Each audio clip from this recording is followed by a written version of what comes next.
بسم اللہ الرحمن الرحیم الحمدللہ رب العالمین وصلی اللہ علی محمد وآلہ الطاہرین ولعنۃ اللہ علی اعدائہم اجمعین الی قیام یوم الدین۔ اس وقت پاکستان کی جو اقتصادی سیاسی حالت چل رہی ہے اور اسی طرح سے اب بعض خارجی ناصبی اور اہل بیت کے دشمن وہ افراد کے جو علماء کے روپ میں ہیں، انہوں نے مزید پاکستان کی صورتحال کو خراب کر دیا ہے۔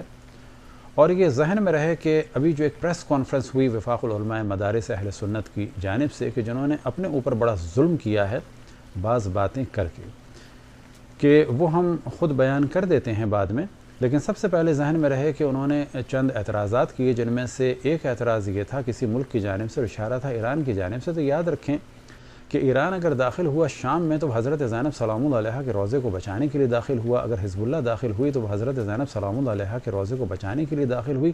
لیکن سوال یہ پیدا ہوتا ہے اب جتنے مولوی بیٹھے ہیں جو رسول اللہ صلی اللہ علیہ وسلم کا نام مس یوز کرتے ہیں، اور یہ اور بات ہے کہ سیاہ ستہ جو ہے رسول اللہ کی توہین سے بھری ہوئی ہے اور اس کو آپ صحیح ترین کتابیں کہتے ہیں، سوال یہ پیدا ہوتا ہے آپ نے اس وقت کتنے بیان دیے حضرت زینب سلام اللہ علیہا کے روضے مبارک کے دفاع کے لیے؟ آپ کی غیرت کہاں گئی تھی؟ آپ تو بڑے طرفدار ہیں اہل بیت کے اور اصحاب کے، شیعہ تو کافر ہیں۔ سوال یہ پیدا ہوتا ہے آپ جتنے مولوی بیٹھے تھے آپ میں سے کتنے حضرت زینب سلام اللہ علیہا کے دفاع کرنے والے تھے؟ آپ میں سے کتنے حضرت زینب سلام اللہ علیہا کا دفاع کیا؟ اور اگر آج آپ پریشان ہیں تو یاد رکھیں وہ اسی وجہ سے پریشان ہیں کہ حزب اللہ نے اور ایران نے حضرت زینب سلام اللہ علیہا کے روضوں کا دفاع کیا۔ جب عراق میں حملے ہوئے اور وہاں پر کربلا اور نجف پر ہم خطرے میں تھے، اور جب IS والے کہہ رہے تھے کہ ہم کربلا منجس کو، یعنی جو کربلا پلیت جگہ ہے اس کو ہم ختم کریں گے اور نجف کو برباد کریں گے، تو اس وقت آپ میں سے کتنوں نے بیان دیے تھے؟ خصوصاً عوام اہل سنت کو چاہیے کہ ان 5-6 مولویوں کے اگر ان کی کوئی بھی بیانات ہیں تو دیکھیں اور پوچھیں کہ تم نے کب دفاع کیا تھا امام حسین کا، رسول اللہ کا، اور اس وقت شام میں حضرت زینب سلام اللہ علیہا کا۔ اب اگر شیعوں نے دفاع کیا تو پاکستان کی ایجنسیوں کو بھی پرابلم ہو رہا ہے رسول کی نواسی کی قبر مطہر کے دفاع کے لیے، اور ان خبیث مولویوں کو بھی پریشانی ہو رہی ہے کہ جو ناصبی ہیں، خارجی ہیں اور دشمن اہل بیت ہیں۔ اب یاد رکھیں کہ جو سچویشن ہوئی ہے، یہ آصف جلالی صاحب نے جب حضرت فاطمہ سلام اللہ علیہا کو کہا کہ وہ غلط ہیں تو اس کے بعد شیعہ سنی دونوں نے اعتراض کیا، اور یاد رکھیں کہ اہل سنت اعتراض کرنے والے تعداد کے اعتبار سے زیادہ تھے، اور جتنے سخت اور گالیوں والے الفاظ علماء اہل سنت نے استعمال کیے وہ کسی بھی شیعہ نے استعمال نہیں کیے۔ تو یہ کہنا کہ یہ حالات ایک پلاننگ کے تحت ہوئے ہیں، تو یہ حالات آپ لوگوں نے پلاننگ کے تحت جان بوجھ کے خراب کیے ہیں اور کرنا چاہ رہے ہیں۔ اب آپ دیکھیں کہ جب آپ سے آصف جلالی کا دفاع نہ ہو پایا، اور آپ میں سے بہت بڑی تعداد، کیونکہ خود ہم اہل سنت کے علماء سے بعض سے کانٹیکٹ میں ہیں، کہ جنہوں نے بعض نے خود اقرار کیا کہ بھئی یہ والی بات تو خود ہمارے گلے میں پڑ گئی، چھیڑا تو حضرت فاطمہ سلام اللہ علیہا کی عصمت کو تھا، لیکن پبلک کو پتہ چل گیا کہ کوئی نہ کوئی معاملہ حضرت فاطمہ اور جناب ابوبکر کے درمیان ڈسپیوٹ تھا تو ضرور۔ اب یہ ڈسپیوٹ کا پتہ ہونا یاد رکھیں کہ ہمارے لیے بہت فیور میں گیا ہے۔ آپ لوگ بعد میں سمجھے کہ آپ نادانی کر گئے ہیں، اور اس کے بعد آپ نے دوسری نادانی اب کر دی ہے، لیکن اس نادانی کا ذکر کرنے سے پہلے ہم توجہ دلاتے چلیں کہ جتنے ادیان ہیں ان کا احترام ہے، کسی کو بھی قتل کرنا کسی وجہ سے بالکل غلط ہے۔ ختم نبوت حق ہے، ختم نبوت کا انکار غلط ہے، لیکن اس بنیاد پہ بھی کسی کو قتل کرنا بالکل غلط ہے۔ اسی طریقے سے ذہن میں رکھیں کہ ختم نبوت اور توہین رسالت کا دفاع تو بہت واضح بات ہے کہ آپ لوگوں نے اپنے آپ کو بہت مشکل میں ڈال دیا ہے، آپ کا حق ہی نہیں بنتا۔ توہین رسالت سے تو کتب اہل سنت بھری ہوئی ہیں کہ جن میں ایک موضوع کافی ہے کہ رسول اللہ صلی اللہ علیہ وسلم پر خودکشی کی تہمت لگائی گئی۔ آپ کیوں نہیں ڈسکس کرتے کہ رسول اللہ صلی اللہ علیہ وسلم کو زہر دیا گیا اور قتل کیا گیا؟ وجہ کیا ہے کہ آپ کو معلوم ہے کہ جب لوگوں کو پتہ چلے گا کہ رسول اللہ صلی اللہ علیہ وسلم کو زہر دیا گیا اور قتل کیا گیا تو لوگ سوال کریں گے کیوں، کیا، کب، کیسے، کس نے، اور انہی چیزوں سے ڈرتے ہیں۔ اسی وجہ سے آپ لوگوں نے کبھی کوشش نہیں کی کہ رسول اللہ صلی اللہ علیہ وسلم کے یوم وصال کو یا شہادت کو یا وفات کو منائیں۔ اب جو آپ نے اعلان کیا ہے کہ 18 ذی الحجہ کو حضرت عثمان کی آپ شہادت منائیں گے، تو بہت ہی اچھا یہ آپ نے کام کیا ہے، اور یاد رکھیں کہ آپ کے جو بڑے علماء اگر وہ سلفی اور وہابی تھے وہ تو حرام سمجھتے ہیں دن منانا، تو آپ کیوں منا رہے ہیں؟ آپ حرام کام کرنا چاہ رہے ہیں۔ اور اگر آپ بریلوی مکتب سے ہیں تو آپ کے بڑوں نے تو کبھی ان کا نہیں منایا، اور یوں نہیں منایا کہ وہ سادے تھے یا یہ کہ وہ عقل نہیں رکھتے تھے اور آپ زیادہ عقل میں ہیں. وہ بڑے عقل مند تھے آپ سے زیادہ، کیونکہ وہ جانتے تھے کہ جب حضرت عثمان کی شہادت کا دن منایا جائے گا تو بالآخر لوگ سوال کریں گے کس نے مارا. خود بخود گفتگو آئے گی کہ حضرت عائشہ فرماتی تھیں اقتلوا ناصل فقط کفرا، خود بخود گفتگو آئے گی ان کو قتل کرنے والے اصحاب تھے. آپ نے حضرت عثمان کی شہادت کا اعلان کر کے یاد رکھیں کہ عید غدیر کو خراب نہیں کیا، بلکہ عید غدیر کی شان کو آپ نے بڑھا دیا. وہ کس طرح سے کہ لوگ اب خود سوال کریں گے کہ حضرت عثمان کے قتل کے پیچھے اسباب کیا تھے اور وہ افراد کون تھے. آپ نے اپنے آپ کو اپنی نادانیوں سے خطرے میں ڈال دیا ہے. اب انشاءاللہ ہر روز کی بنیاد پر ہم حضرت عثمان کے مصائب بھی بیان کریں گے اور ان کے قاتلوں کا ذکر بھی کریں گے. اب یہ آپ کی ذمہ داری ہوگی کہ قاتل اور مقتول دونوں کو رضی اللہ کہیں یا کسی ایک کو کہیں، لیکن اتنی بات واضح ہے کہ ان کے قاتل سب کے سب اصحاب تھے. اب آتے ہیں اس بات کی جانب کہ ایک اذان کا کلپ چل رہا ہے ایک صاحب کا، انہیں کم سے کم اپنی بزرگی کا تو خیال کرنا چاہیے کہ کتنی نامعقول اور سادی باتیں کر رہے ہیں. کم سے کم یہی سوچ لیتے کہ جو باتیں آج آپ کر رہے ہیں شیعوں کو ختم کرنے کے لیے یا مارنے کے لیے، اس کی خبر جب انڈیا پہنچے گی تو کیا ہوگا. کیونکہ انڈیا میں بھی آپ کے بھائی، کیونکہ آپ بھی مودی جیسی حرکتیں کر رہے ہیں، تو وہ لوگ بھی یہی کہتے ہیں کہ مسلمان اذانوں میں ہمارے خداؤں کی توہین کرتے ہیں جب لا الہ الا اللہ کہتے ہیں. آج آپ نے کتنے آرام سے کہہ دیا کہ اشہد، جب کہتے ہیں شیعہ وہ خلیفتہ بلا فصل، تو یہ گالی دیتے ہیں. اس میں کون سی گالی ہو گئی؟ کیا آپ کے علماء اہل سنت خصوصاً اس دور کے علامہ طاہر القادری صاحب نے نہیں کہا ہے کہ رسول اللہ صلی اللہ علیہ وآلہ وسلم کی خلافت الہی ہے جس کا تعلق ولایت سے ہے، اور وہ 12 ائمہ مولا امیر المومنین سے لے کے امام حسن، امام حسین سے امام زمان تک، اور یہ 4 خلفاء جو ہیں خلفاء سیاسی ہیں. پس معلوم ہوا کہ یہ خلفاء سیاسی ہیں اور وہ خلفاء جو ہیں وہ خلفاء الہی ہیں. اور اگر ان میں سے پہلے کو کہا جائے وخلیفتہ بلا فاصل، تو بلا شک آپ کے اعتبار سے بھی، آپ کے بعض علماء کے اعتبار سے بھی، کہ جو ناسبی اور خارجی اور دشمن اہل بیت نہیں ہیں وہ اس کا اقرار کرتے ہیں. اب آپ سے سوال یہ پیدا ہوگا کہ آپ حضرت عثمان کی شہادت کے اسباب کیا بیان کریں گے؟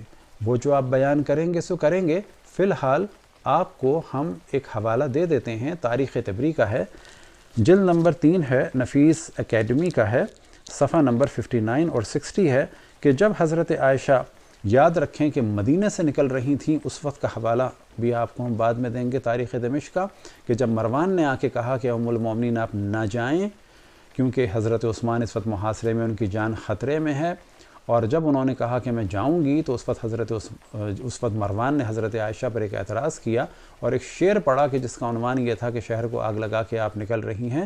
تو اس وقت حضرت عائشہ نے فرمایا تھا کہ میری تو خواہش یہ ہے کہ تمہارے اور عثمان کے پاؤں میں جو ہے چکی کا پتھر باندھ کے ان کو دریا میں ڈال دیا جائے. آپ یہ کیا لوگوں کو بتائیں گے؟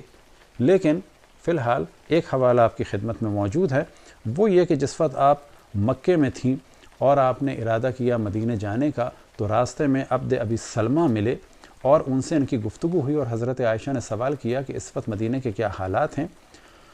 تو انہوں نے فرمایا کہ لوگوں نے عثمان کو قتل کر دیا اور 8 روز تک کوئی خلیفہ نہیں تھا. حضرت عائشہ نے کہا کہ پھر لوگوں نے کیا کیا؟ تو انہوں نے جواب دیا اہل مدینہ نے باہم جمع ہو کے مشورہ کیا اور آخرکار ایک بھلائی انہوں نے حاصل کی کہ ان سب نے علی ابن ابی طالب پر اتفاق کیا. اس پہ حضرت عائشہ نے کیا فرمایا؟ تو آپ کو تعجب ہوگا کتنا احترام تھا ان کی نگاہ میں اصحاب کا، کتنا احترام تھا ان کی نگاہ میں چوتھے خلیفہ کا. کاش یہ زمین و آسمان اس سے قبل باہم ہو جاتے، یعنی آسمان زمین پر گر جاتا. جو اصل عربی کے الفاظ ہیں وہ یہ ہیں. فرماتی ہیں اے کاش یہ زمین و آسمان اس سے قبل باہم مل جاتے اور تیرے اس ساتھی کی خلافت قائم نہ ہوتی. مجھے واپس لے چلو، مجھے واپس لے چلو. حضرت عائشہ صرف سے مکہ واپس لوٹیں اور یہ فرماتی جا رہی تھی خدا کی قسم عثمان رضی اللہ مظلوم قتل کیے گئے اور میں ان کے خون کا مطالبہ کروں گی. اس پر عبد ام سلمہ نے کہا اے ام المومنین آخر اس انحراف کی کیا وجہ ہے؟ کیا مراد ہے ان کی؟ تو پہلی آپ توجہ دیں کہ حضرت علی کی خلافت کی یہ پہلے دن سے مخالف تھیں، اور جیسے ہی خلافت کا سنا تو انہوں نے جس طرح سے حضرت عثمان کو قتل کا ارادہ کیا تھا اور جس طرح سے ان کی جان کو خطرے میں ڈالا تھا، بالکل اب انہوں نے مولا امیر المومنین کے خلاف ایک پالیسی بنائی کہ میں عثمان کے خون کا انتقام لوں گی۔ تو یہ کہتے ہیں کہ یہ جو آپ نے رائے بدلی ہے کہ پہلے تو آپ ان کو قتل کروانا چاہتی تھیں، انہیں کافر کہتی تھیں، تو یہ کہتے ہیں کہ میں نے کہا اے ام المومنین آخر اس انحراف کی کیا وجہ ہے؟ اور خدا کی قسم سب سے اول آپ ہی نے علی رضی اللہ سے انحراف کیا، اور آپ تو پہلے کہا کرتی تھیں کہ اس ناصل یاد رکھیں، ایک یہودی تھا مدینے کا جس کی لمبی داڑھی تھی، اور حضرت عائشہ حضرت عثمان کو اس نام سے خطاب کرتی تھیں، یعنی اس یہودی سے نسبت دیتی تھیں، جبکہ اسلام میں کسی کے لیے بھی توہین آمیز نام دینا اور القاب دینا یا اس کی چڑیں رکھنا بالکل ایک مناسب کام نہیں مانا گیا۔ لیکن حضرت عائشہ ایک صحابی رسول کو ایک یہودی سے نسبت دیتی تھیں۔ یہ فرماتے ہیں پہلے تو آپ کہا کرتی تھیں کہ اس ناسل کو یعنی عثمان رضی اللہ بریکٹ میں لکھا ہے وہ قتل کر دو، یہ کافر ہو چکا ہے۔ حضرت عائشہ نے جواب دیا ان قاتلین نے اول عثمان رضی اللہ سے توبہ کرائی پھر انہیں قتل کیا۔ میں نے پہلے قتل کے لیے کہا تھا، اب یہ کہہ رہی ہوں، اور میرا آخری قول پہلے قول سے بہتر ہے۔ اب اس کے بعد جو ہم نے ہائی لائٹ کیا ہے اور بیچ میں آپ اس کو چاہے تو تفصیل سے پڑھیں تاکہ اور میں اضافہ ہو۔ اس کے بعد حضرت عائشہ مکہ لوٹی اور مسجد دروازے پر پہنچ کر سواری سے اتری اور حتیم جانے کا ارادہ کیا۔ وہاں ان کے لیے پردہ لگایا گیا اور ان کے پاس لوگ آ کر جمع ہو گئے۔ حضرت عائشہ نے لوگوں سے فرمایا عثمان رضی اللہ مظلوم قتل کر دیے گئے، اور خدا کی قسم میں ان کے خون کا مطالبہ ضرور کروں گی۔ یہاں سے انہوں نے عالم اسلام کی پہلی جنگ کی بنیاد رکھی کہ جس میں ہزاروں افراد مارے گئے۔ فگر میں اختلاف ہو سکتا ہے، 10,000 سے لے کے 36,000 تک کا اختلاف ہے کہ جو حضرت عائشہ کی قیادت میں اتنے مسلمان مارے گئے، جو عالم اسلام کی پہلی جنگ تھی۔ ہم کبھی توہین نہیں کرتے، انہی حقائق کو بیان کرتے ہیں۔ اب ہماری گزارش ہے پنجاب اسمبلی کے ان افراد سے کہ جنہوں نے اس بل کو پاس کرنے کی کوشش کی تھی، اور وفاق العلماء مدارس کے افراد کی، کہ یہ جو ہم نے نفیس اکیڈمی کی تاریخ تبری کا حوالہ دیا ہے، تو امید ہے کہ اس کو آپ جلد سے جلد بین کرائیں گے، اور انشاءاللہ اپنے ہیکرز کو ذرا آپ ایکٹیو کریں کہ انٹرنیٹ وغیرہ پہ بھی جہاں پر یہ ہے کہ اس کو بھی ہٹائیں گے، کیونکہ اس میں توہین ہو رہی ہے۔ بس یاد رکھیں یہ بچوں والی سیاست اب نہیں چلے گی، اور یہ بھی یاد رکھیں یہ جو آپ قانون اس وقت ہمارے لیے بنانا چاہ رہے ہیں، اس کی بازگشت انڈیا میں بھی ہوگی، اور اتنی ہی مشکلات جب آپ کریٹ کریں گے تو اس سے دوسروں کو ہمت ہوتی ہے۔ بالکل ویسے ہی جیسے کہ حضرت عائشہ نے حضرت علی سے جنگ کی ابتدا کی تھی، تو بعد میں معاویہ کو بھی محسوس ہوا کہ ہاں اٹ از پاسبل، یہ تو اچھا کام ہے، آسانی سے ہو سکتا ہے، تو پھر جمل کے بعد صفین ہوئی، اور صفین کے بعد نہروان ہوئی۔ تو یاد رکھیں کلچر کو دنیا کے خراب نہیں کرنا چاہیے، اور یہ بھی ہم بتاتے چلیں کہ الحمدللہ آپ لوگوں کی نادانیوں کی وجہ سے، آپ لوگوں کی بے وقوفیوں کی وجہ سے بہت بڑی تعداد اہل بیت علیہ السلام سے وابستہ ہو رہی ہے۔ اور یہ بھی ذہن میں رکھیں کہ آپ لوگ توہین رسالت کے قانون کے دعوے دار نہیں بن سکتے۔ توہین رسالت کا قانون بالکل صحیح ہے، لیکن جو صحائے ستہ کو صحیح کہتے ہوں وہ اس کے دعوے دار نہیں بن سکتے۔ اب گفتگو اصحاب کی توہین کی، امہات المومنین کی توہین کی بعد میں ہوگی۔ اب گفتگو ہوگی صرف توہین رسالت اور توہین خداوند تبارک و تعالیٰ پر، اور یہیں سے ہم تمام مومنین کو پیغام دیتے ہیں کہ بہت ہی ادب سے وقار کے ساتھ گفتگو کریں، پیجز بنائیں، ایکٹیو ہوں، کسی کی توہین نہ کریں۔ اس وقت صرف فوکس کریں کہ جو توہین کتب اہل سنت میں رسول اللہ صلی اللہ علیہ وسلم کی ہے اسے اجاگر کریں، تاکہ یہ جو ڈھول بجایا جا رہا ہے ہمارے خلاف اور شور مچایا جا رہا ہے کہ شیعہ اصحاب کی توہین کرتے ہیں اور انہیں قتل کرو، تو پہلے ہم ایک لمحہ فکریہ دیں گے تمام مسلمانوں کو کہ رسول اللہ صلی اللہ علیہ وسلم کی جو توہین ہے اسے ختم کیا جائے، اور کسی کو بھی قتل نہ کیا جائے۔ نہ ہم کسی مسلمان کے قتل کے فیور میں ہیں، نہ کسی عیسائی کے قتل کے فیور میں ہیں، چاہے وہ آسیہ بی بی ہو، چاہے وہ کسی اور مکتب سے یا مذہب سے یا اسکول آف تھاٹ سے تعلق رکھتا ہو، اور چاہے وہ ایک کچرا اٹھانے والی بچی ہو اور اسے توہین قرآن کے جرم میں قتل کرنے کی بات کی جائے، ہم سب کے مخالف ہیں۔ ڈائلاگ کا کلچر بنایا جائے، غنڈہ گردی بہت ہو گئی۔ بعد قتل رسول اللہ صلی اللہ علیہ وآلہ وسلم جو ظلم کا سلسلہ شروع ہوا اہل بیت پر ان کے چاہنے والوں کے ساتھ، وہ بہت ہو گیا۔ اب ضرورت ہے اس امر کی کہ اہل بیت کے فضائل بیان ہوں، اہل بیت کے مصائب بیان ہوں، اور حق و باطل کو واضح کیا جائے۔ قاتل اور مقتول دونوں کبھی بھی رضی اللہ نہیں ہو سکتے۔ وصلی اللہ علی محمد وآلہ الطاہرین۔